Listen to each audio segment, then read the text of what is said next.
The city of Simi Valley is committed to providing its residents with a safe and convenient method of disposing of their household hazardous waste.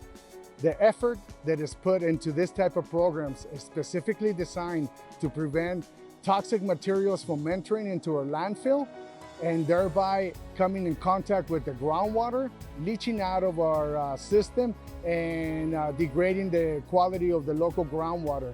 It is in an effort to protect our environment that we aim to provide a safe and convenient method for our residents to dispose of their household hazardous waste. Our partnership with the City of Simi Valley is such an important partnership. It's gone so well. What we do out here is so important, not only for the city, but as well as for Veolia.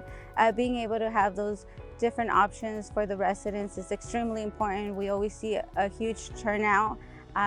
Every 3 months, it continues to improve. We continue to see and find ways where we can improve and help wherever it is that it's needed.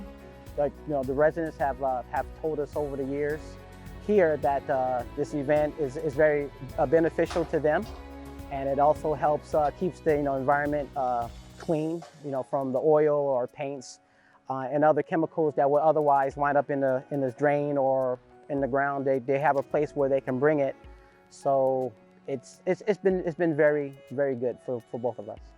I think these household hazardous waste drop-off events are really important for residents because we really want the proper disposal of these materials. We want to keep them out of the landfill and especially out of the environment. So having a convenient drop-off event like this really helps everybody do the right thing.